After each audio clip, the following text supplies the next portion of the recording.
আমরা মনে করি কি বাহাদুরি দেখাই, শরীরে জোর দেখাই, ক্ষমতা দেখাই, কিছু থাকবে না, একটা সেকেন্ডের ব্যাপার। আগামীকাল কি করবে আপনি আমি কিছু জানি না।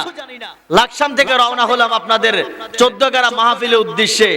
বুসপাড়া একটা গ্রাম আছে, নরফাটির আগে চিনেননি বা নরফাটি চিনেন? এই রাস্তা দিয়ে তো আপনাদের এইদিকে আসতে হয়।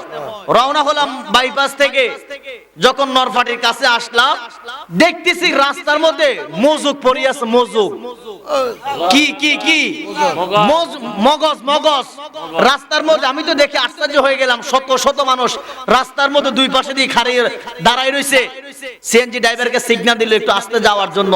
লাশটা দেখি নাই, তবে মাথার মগজটা দেখলাম রাস্তার মধ্যে পড়ে আছে। একবার কোন আল্লাহু আকবার। আল্লাহু আকবার।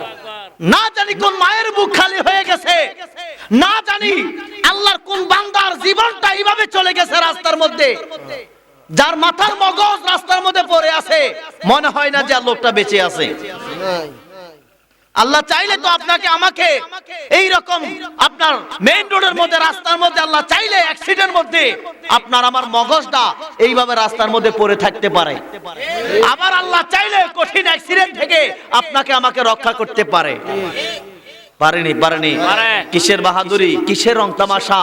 চোখটা বন্ধ করে দেখেন, কেউ আপন না, দুনিয়া বড় স্বার্থপর। যতক্ষণ পর্যন্ত খাওয়াইতে পারবেন, দিতে পারবেন, সমাজে সবার কাছে ভালো, আপনি প্রিয় ব্যক্তি, সমাজে আপনি পরিবারের সবচেয়ে প্রিয় ব্যক্তি, দিতে পারবেন না তো আপনি নিকৃষ্ট ব্যক্তি। সমাজটা এমন, দিতে পারলে ভালো, না দিতে পারলে বইনও খারাপ। বনে বলবে আমার ভাই বউর ভক্ত হয়ে গেছে, আমার ভাই আগে ভালো ছিল এখন বইয়ের কথা চলে। আপনার আপন ভাই বলবে আমার ভাই আগে ভালো ছিল এখন আর ভালো নাই। মা বলবে আমার সন্তানটা আগে ভালো ছিল এখন ভালো নাই। বাবা বলবে আমার সন্তানটা আগে ভালো ছিল এখন ভালো নাই। তার মানে কি, আপনি যতক্ষণ পর্যন্ত পরিবারকে দিতে পারবেন ততক্ষণ পর্যন্ত পরিবারের সবার কাছে ভালো। কিন্তু আপনার থাকুক আর না থাকুক, এটা দুনিয়ার কেউ